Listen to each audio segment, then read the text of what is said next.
Amis des composants électroniques, bonjour et bienvenue dans ce nouvel épisode de Envoi de fans.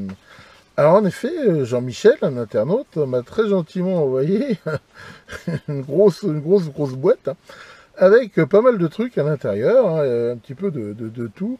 Alors je vais pas tout vous montrer hein, parce qu'il y a pas mal de choses, mais j'ai fait une petite sélection de composants, de choses qu'il m'a envoyées qui éventuellement peuvent avoir un intérêt. Alors, il y avait énormément de résistances, et a priori des résistances de plutôt bonne qualité, comme on peut voir, hein, qui sont neuves, hein, elles sont, je veux dire, encore sous cette forme de bande. Savoir que très souvent, les composants traversants, genre ces résistances, sont livrés comme ça, sous forme de bande, ce qui permettait de les mettre dans des machines industrielles qui les coupent, les plient, et dans certains cas forment les pattes, et ainsi de suite. Donc là, on peut voir par exemple de la résistance probablement de la demi-watt, de la 1/4 de watt, de la 1/8 de watt. Alors, pourquoi j'affirme la puissance comme ça?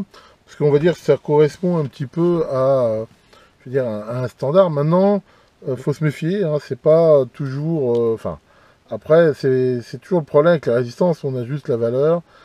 Selon les modèles, les datasheets, il peut y avoir des caractéristiques différentes, mais quand on ajuste ça, bah, voilà, on va dire que on le voit comme ça. C'est de la résistance a priori à 1%.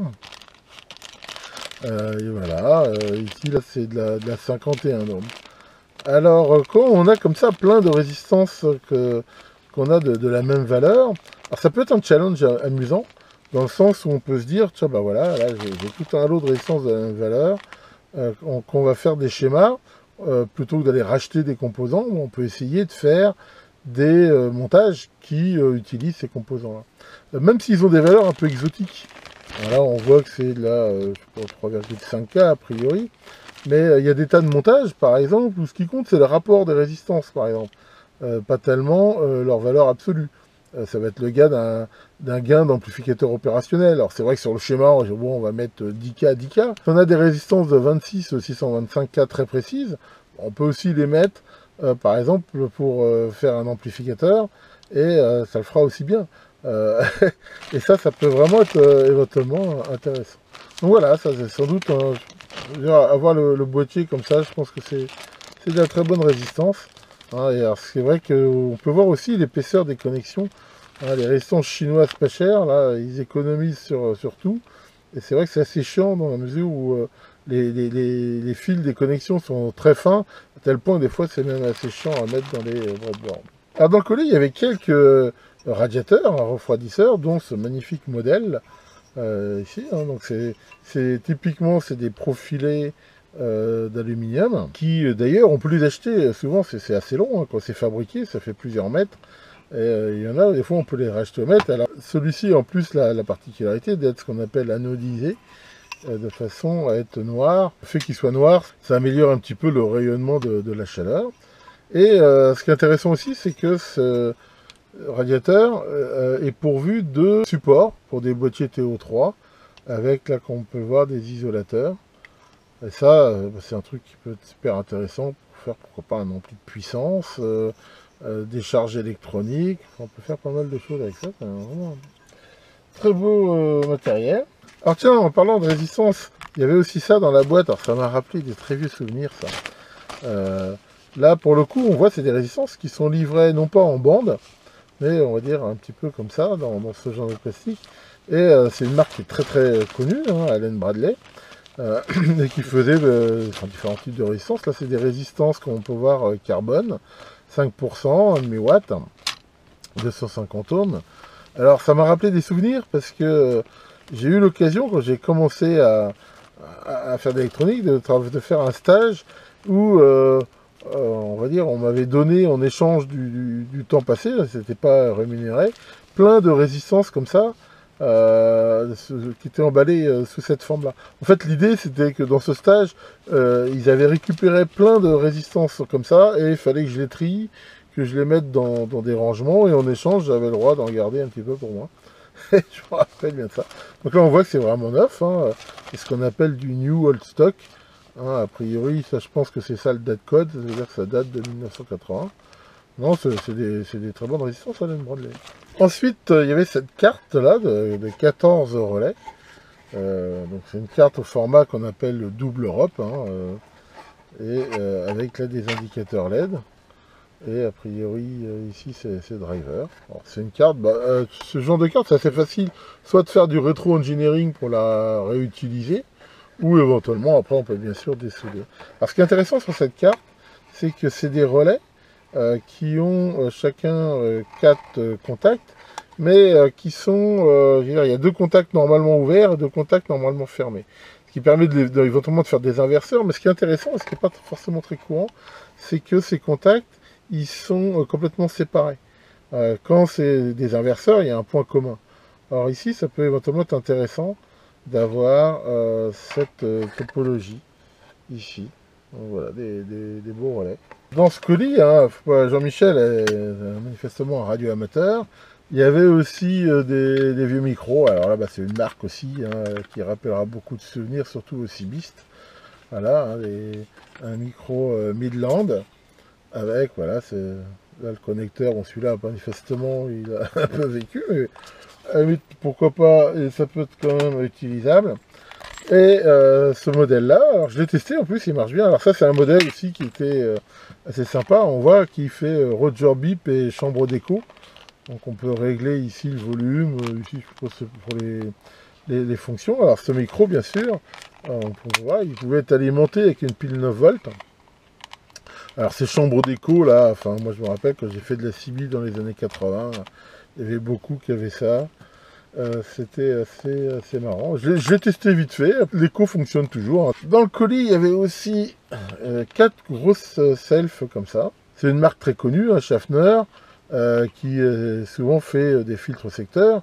Et là, voilà, on peut voir 230 volts, 50-60, 16 ampères. Donc c'est manifestement des bobines qui vont permettre de faire justement des filtres différentiels. Alors j'ai fait des mesures avec, il n'y a pas de condensateur dedans, c'est vraiment que les bobines. Et en y rajoutant quelques condensateurs, on va pouvoir faire des filtres ici très, très efficaces. Alors en parlant de condensateurs, il y a un énorme sachet plein de sortes de condensateurs, en particulier des Tantales, et des condensateurs qui sont excellents. Voilà, on peut voir ici des condensateurs CTS1. Alors CTS1, on va dire, c'est un peu la Rolls des condensateurs au Tantal. Il y a le fameux CTS13 aussi, hein. Alors ce qui différencie un CTS1 d'un CTS13, c'est la tenue en température. CTS1, c'est vraiment du moins 55-125 degrés. C'est-à-dire que c'est typiquement ce qu'on va trouver dans du matériel militaire. C'est fait pour vraiment tenir des très bonnes caractéristiques. C'est des excellents condensateurs. Après, il y a des condensateurs au Tantal, hein, un petit peu toutes les sortes. A priori, la majorité, c'est neuf. Et alors, je me suis amusé à en mesurer quelques-uns, et ils sont vraiment encore très très bons. Alors, c'est vrai qu'il y a des condensateurs au Tantal qui ont un peu mal vieilli dans les appareils. Maintenant, ça n'empêche pas que, surtout s'ils n'ont pas été utilisés, c'est pas mauvais. Maintenant, ce que je conseille quand même, c'est que si on veut réutiliser des condensateurs comme ça, donc on n'est pas bien l'âge, ce que je fais généralement, c'est que je les laisse tourner pendant, je sais pas moi, 1 heure ou 2, à leur tension maximum sur une alim. Et je dirais s'ils ne se mettent pas en court-circuit, s'ils n'explosent pas, on va dire qu'ils sont bons. Enfin voilà, c'est vrai que ces condensateurs-là, c'est vraiment des excellents condensateurs, hein. Je les ai mesurés, apparemment, je sais pas s'il y a un date code 0109, c'est peut-être ça le date code, c'est-à-dire qu'il daterait de 2001. Ils sont pas tout jeunes, mais c'est vraiment du bon matos. Alors il y avait aussi pas mal de circuits intégrés. Alors il y avait pas mal de circuits intégrés de la série 4000. Certains aussi justement en militaire, hein, et certains circuits intégrés qui sont éventuellement intéressants. Donc il y a ceux-là. Alors ça c'est un circuit qui rappellera beaucoup de souvenirs à certains. C'est un MC68705P3S. C'est un microcontrôleur hein, de la famille 6800 de chez Motorola et qui a l'intérêt d'être reprogrammable. Il faut bien voir que pendant longtemps, les microprocesseurs, comme on est habitué maintenant, les Atmega, les machins, avec des EEPROM qu'on peut reprogrammer facilement, ben, ça n'existait pas. Et ils étaient soit programmés ce qu'on appelle par masque, mais faire une programmation par masque, c'était quelque chose enfin, il fallait être sûr de son coup, hein, ça coûtait beaucoup d'argent, soit justement, il y avait des modèles comme ça, avec ces EEPROM intégrés, qui permettaient de les effacer aux UV, hein, comme les EEPROM, et de pouvoir les reprogrammer. Alors pourquoi il est très connu ce modèle? Parce qu'il a servi à faire des décodeurs un petit peu illicites, et je pense que ça a dû pas mal booster leur vente. Alors ceux-là, a priori, en plus, ils ont l'air d'avoir jamais été utilisés, et ils ont l'air neufs.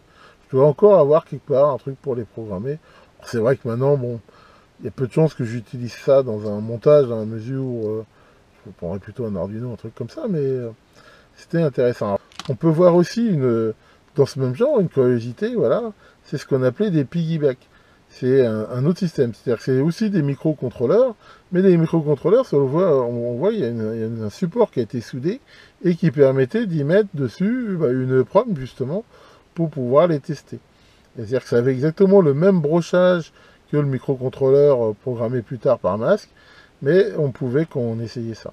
À l'époque, hein, le cycle de développement, c'était, on faisait un système comme ça, on le mettait au point, et quand on était sûr, eh ben, on envoyait au constructeur le contenu de la mémoire, qui lui permettait de faire ce qu'on appelle un masque, et après d'en fabriquer en série, avec le même programme. Alors bien sûr, un masque, hein, moi je me rappelle, ça valait plusieurs milliers de dollars, fallait pas se planter. Donc ça, voilà, c'est un des systèmes. Alors sinon, il y avait aussi des microcontrôleurs, hein, comme le 8048 par exemple, qui avaient aussi une possibilité de les faire fonctionner, je veux dire, avec une mémoire externe. Enfin là, il y avait quand même un hard qui était un petit peu différent. Donc voilà, ça c'est assez rare, hein, des trucs piggyback comme ça m'a rappelé des souvenirs ici. Alors, un autre circuit tiens, qui était avec, qui est très très connu, c'est le fameux DS1220. Ça, c'est des mémoires non volatiles. On trouvait beaucoup ça dans les ordinateurs 486 et autres, hein, pour stocker je veux dire, les réglages du BIOS, par exemple. Il y avait aussi des modèles, alors c'est pas le cas de celui-là, qui faisaient aussi horloge intégrée. C'est-à-dire que ça permettait d'avoir ce qu'on appelle un RTC. Et c'est des circuits qu'on voit qui sont très épais, parce qu'à l'intérieur, il y a des piles au lithium qui permettent, alors que c'était une horloge, de garder l'heure, et sinon de garder les informations. Je l'ai testé, ça marche encore bien. C'était donné pour 10 ans de rétention sans alimentation. Alors ça... Enfin donc voilà, alors justement en parlant des proms, il y en avait aussi tout un lot. Et alors, là j'en ai sélectionné deux qui sont intéressantes, parce que ça permet de voir quelque part l'évolution. Ici on voit une 2764 qui date de 85.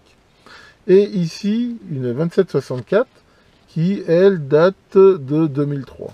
Et ce qu'on peut voir, c'est que donc c'est des mémoires de 8K. Hein, en fonctionnement, ça fait exactement la même chose. Alors là, je ne sais pas si on voit bien, mais ce qu'on peut voir, je vais essayer d'éclairer un peu pour qu'on voit mieux.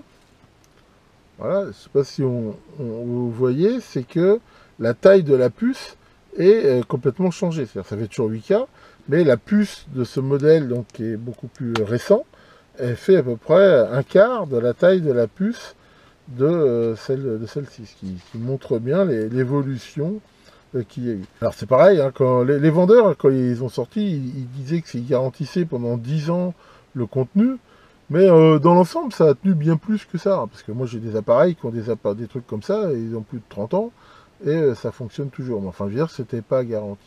En fait, en vieillissant, ce qui arrive des fois, c'est qu'elle soit plus dure à effacer et plus dure à reprogrammer, mais bon, c'est vrai que l'utilisation et l'usage de ça avec les microcontrôleurs, et puis pareil, maintenant on utilise des EEPROM qui s'effacent automatiquement, ça a perdu quand même pas mal de l'intérêt.